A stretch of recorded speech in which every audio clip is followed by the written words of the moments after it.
ہے کہ ہدایت یافتہ لوگوں میں سے ہوں۔ کیا تم نے حاجیوں کو پانی پلانا اور مسجد حرام یعنی خانہ کعبہ کو آباد کرنا اس شخص کے اعمال جیسا خیال کیا ہے جو اللہ اور روز آخر پر ایمان رکھتا ہے اور اللہ کی راہ میں جہاد کرتا ہے؟ یہ لوگ اللہ کے نزدیک برابر نہیں ہیں، اور اللہ ظالم لوگوں کو ہدایت نہیں دیا کرتا۔ جو لوگ ایمان لائے اور وطن چھوڑ گئے اور اللہ کی راہ میں مال اور جان سے جہاد کرتے رہے، اللہ کے ہاں ان کے درجات بہت بڑے ہیں اور وہی مراد کو پہنچنے والے ہیں۔ ان کا پروردگار ان کو اپنی رحمت کی اور خوشنودی کی اور بہشتوں کی خوشخبری دیتا ہے جن میں ان کے لیے ابدی نعمت ہے، اور وہ ان میں ہمیشہ ہمیشہ رہیں گے۔ کچھ شک نہیں کہ اللہ کے ہاں بڑا صلہ تیار ہے۔ اے اہل ایمان، اگر تمہارے ماں باپ اور بہن بھائی ایمان کے مقابل کفر کو پسند کریں تو ان سے دوستی نہ رکھو، اور جو ان سے دوستی رکھیں گے وہ ظالم ہیں۔ کہہ دو کہ اگر تمہارے باپ اور بیٹے اور بھائی اور بیویاں اور خاندان والے اور مال جو تم کماتے ہو اور تجارت جس میں مندی سے ڈرتے ہو اور مکانات جن کو پسند کرتے ہو اللہ اور اس کے رسول سے اور اللہ کی راہ میں جہاد کرنے سے تمہیں زیادہ عزیز ہوں تو ٹھہرے رہو یہاں تک کہ اللہ اپنا حکم یعنی عذاب بھیجے، اور اللہ نافرمان لوگوں کو ہدایت نہیں دیا کرتا۔ اللہ نے بہت سے موقعوں پر تم کو مدد دی ہے، اور جنگ حنین کے دن جب کہ تم کو اپنی جماعت کی کثرت پر غرہ تھا تو وہ تمہارے کچھ بھی کام نہ آئی، اور زمین باوجود اپنی فراخی کے تم پر تنگ ہو گئی، پھر تم پیٹ پھیر گئے۔ پھر اللہ نے اپنے پیغمبر پر اور مومنوں پر اپنی طرف سے تسکین نازل فرمائی، اور تمہاری مدد کو فرشتوں کے لشکر جو تمہیں نظر نہیں آتے تھے آسمان سے اتارے، اور کافروں کو عذاب دیا، اور کفر کرنے والوں کی یہی سزا ہے۔ پھر اللہ اس کے بعد جس پر چاہے مہربانی سے توجہ فرمائے، اور اللہ بخشنے والا ہے، مہربان ہے۔ مومنوں، مشرک تو پلید ہیں، تو اس برس کے بعد وہ مسجد حرام یعنی خانہ کعبہ کے پاس نہ جانے پائیں، اور اگر تم کو مفلسی کا خوف ہو تو اللہ چاہے گا تو تم کو اپنے فضل سے غنی کر دے گا۔ بے شک اللہ سب کچھ جانتا ہے، حکمت والا ہے۔ جو لوگ اہل کتاب میں سے اللہ پر ایمان نہیں لاتے اور نہ روز آخر پر یقین رکھتے ہیں اور نہ ان چیزوں کو حرام سمجھتے ہیں جو اللہ اور اس کے رسول نے حرام کیے ہیں، اور نہ دین حق کو قبول کرتے ہیں، ان سے جنگ کرو یہاں تک کہ ذلیل ہو کر اپنے ہاتھ سے جزیہ دینے لگیں۔ اور یہود کہتے ہیں کہ عزیر اللہ کے بیٹے ہیں، اور عیسائی کہتے ہیں کہ مسیح اللہ کے بیٹے ہیں۔ یہ ان کے منہ کی باتیں ہیں، پہلے کافر بھی اسی طرح کی باتیں کہا کرتے تھے، یہ بھی انہی کی ریس کرنے لگے ہیں۔ اللہ ان کو ہلاک کرے، یہ کہاں بہہ کے پھرتے ہیں۔ انہوں نے اپنے علماء اور مشائخ اور مسیح ابن مریم کو اللہ کے سوا معبود بنا لیا، حالانکہ ان کو یہ حکم دیا گیا تھا کہ معبود واحد کے سوا کسی کی عبادت نہ کریں، اس کے سوا کوئی معبود نہیں، اور وہ ان لوگوں کے شریک مقرر کرنے سے پاک ہے۔ یہ چاہتے ہیں کہ اللہ کے نور کو اپنے منہ سے پھونک مار کر بجھا دیں، اور اللہ اپنے نور کو پورا کیے بغیر رہنے کا نہیں، اگرچہ کافروں کو برا ہی لگے۔ وہی تو ہے جس نے اپنے پیغمبر کو ہدایت اور دین حق دے کر بھیجا تاکہ اس دین کو دنیا کے تمام دینوں پر غالب کرے، اگرچہ کافر ناخوش ہی ہوں۔ مومنوں، اہل کتاب کے بہت سے عالم اور مشائخ لوگوں کا مال ناحق کھاتے اور ان کو اللہ کی راہ سے روکتے ہیں، اور جو لوگ سونا اور چاندی جمع کرتے ہیں اور اس کو اللہ کے راستے میں خرچ نہیں کرتے، ان کو اس دن کے عذاب علیم کی خبر سنا دو، جس دن وہ مال دوزخ کی آگ میں خوب گرم کیا جائے گا، پھر اس سے ان بخیلوں کی پیشانیاں اور پہلو اور پیٹھیں داغی جائیں گی، اور کہا جائے گا کہ یہ وہی ہے جو تم نے اپنے لیے جمع کیا تھا، سو جو تم جمع کرتے تھے اب اس کا مزہ چکھو۔ اللہ کے نزدیک مہینے گنتی میں 12 ہیں، اس روز سے کہ اس نے آسمان اور زمین کو پیدا کیا۔ اللہ کی کتاب میں سال کے 12 مہینے لکھے ہوئے ہیں، ان میں سے 4 مہینے ادب کے ہیں، یہی دین کا سیدھا رستہ ہے۔ تو ان مہینوں میں قتال ناحق سے اپنے آپ پر ظلم نہ کرنا، اور تم سب کے سب مشرکوں سے لڑو جیسے وہ سب کے سب تم سے لڑتے ہیں، اور جان رکھو کہ اللہ پرہیزگاروں کے ساتھ ہے۔ ادب کے کسی مہینے کو ہٹا کر آگے پیچھے کر دینا کفر میں بڑھ جانا ہے، اس سے کافر گمراہی میں پڑے رہتے ہیں، ایک سال تو اس کو حلال سمجھ لیتے ہیں اور دوسرے سال حرام، تاکہ ادب کے مہینوں کی جو اللہ نے مقرر کیے ہیں گنتی پوری کر لیں، اور جو اللہ نے منع کیا ہے اس کو جائز کر لیں۔ ان کے برے اعمال ان کو بھلے دکھائی دیتے ہیں، اور اللہ کافر لوگوں کو ہدایت نہیں دیا کرتا۔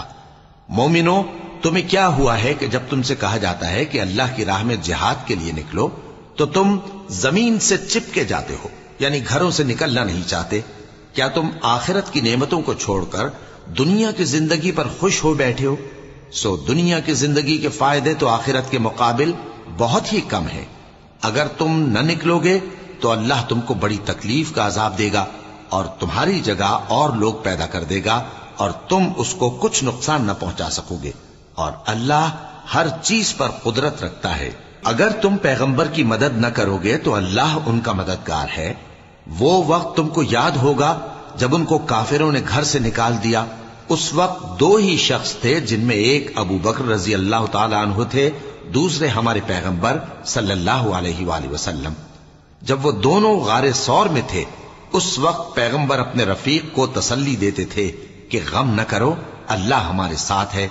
تو اللہ نے ان پر تسکین نازل فرمائی اور ان کو ایسے لشکروں سے مدد دی جو تم کو نظر نہیں آتے تھے، اور کافروں کی بات کو پست کر دیا۔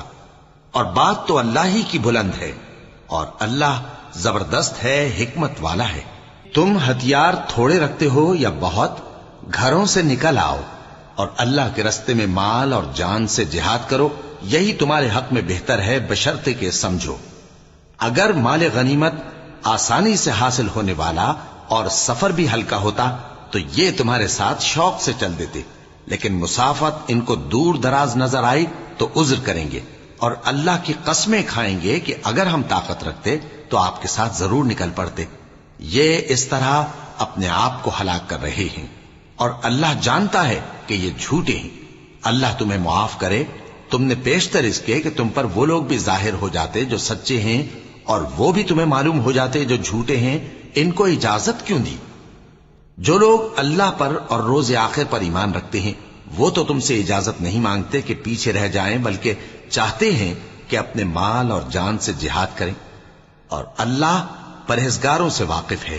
اجازت وہی لوگ مانگتے ہیں جو اللہ پر اور روز آخر پر ایمان نہیں رکھتے اور ان کے دل شک میں پڑے ہوئے ہیں، سو وہ اپنے شک میں ڈاواں ڈول ہو رہی ہیں۔ اور اگر وہ نکلنے کا ارادہ کرتے تو اس کے لیے سامان تیار کرتے، لیکن اللہ نے ان کا اٹھنا اور نکلنا پسند ہی نہ کیا تو ان کو ہلنے جلنے ہی نہ دیا، اور ان سے کہہ دیا گیا کہ جہاں معذور بیٹھے ہیں تم بھی ان کے ساتھ بیٹھے رہو۔ اگر وہ تم میں شامل ہو کر نکل بھی کھڑے ہوتے تو تمہارے درمیان شرارت کرتے اور تم میں فساد ڈلوانے کی غرض سے دوڑے دوڑے پھرتے، اور تم میں ان کے جاسوس بھی ہیں، اور اللہ ظالموں کو خوب جانتا ہے۔ یہ پہلے بھی طالب فساد رہے ہیں اور بہت سی باتوں میں تمہارے لیے الٹ پھیر کرتے رہے ہیں، یہاں تک کہ حق آ پہنچا اور اللہ کا حکم غالب ہوا، اور وہ برا مانتے ہی رہ گئے۔ اور ان میں کوئی ایسا بھی ہے جو کہتا ہے کہ مجھے تو اجازت ہی دیجئے اور آفت میں نہ ڈالیے۔ دیکھو یہ آفت میں پڑ گئے ہیں، اور دوزخ سب کافروں کو گھیرے ہوئے ہے۔ اے پیغمبر، اگر تم کو آسائش حاصل ہوتی ہے تو ان کو بری لگتی ہے، اور اگر تم پر کوئی مشکل آ پڑتی ہے تو کہتے ہیں کہ ہم نے اپنا کام پہلے ہی درست کر لیا تھا، اور خوشیاں مناتے لوٹ جاتے ہیں۔ کہہ دو کہ ہم کو کوئی مصیبت نہیں پہنچ سکتی بجز اس کے جو اللہ نے ہمارے لیے لکھ دی ہو، وہی ہمارا کارساز ہے، اور مومنوں کو تو اللہ ہی پر بھروسہ رکھنا چاہیے۔ کہہ دو کہ تم ہمارے حق میں دو بھلائیوں میں سے ایک کے منتظر ہو، اور ہم تمہارے حق میں اس بات کے منتظر ہیں کہ اللہ یا تو اپنے پاس سے تم پر کوئی عذاب نازل کرے یا ہمارے ہاتھوں سے تمہیں عذاب دلوائے۔ سو تم بھی انتظار کرو، ہم بھی تمہارے ساتھ انتظار کرتے ہیں۔ کہہ دو کہ تم مال خوشی سے خرچ کرو یا ناخوشی سے، تم سے ہرگز قبول نہیں کیا جائے گا، تم نافرمان لوگ ہو، اور ان کے خرچ کیے ہوئے مالوں کے قبول ہونے سے کوئی چیز مانے نہیں ہوتی سوائے اس کے کہ انہوں نے اللہ سے اور اس کے رسول سے کفر کیا، اور نماز کو آتے ہیں تو سست و کاہل ہو کر، اور خرچ کرتے ہیں تو ناخوشی سے۔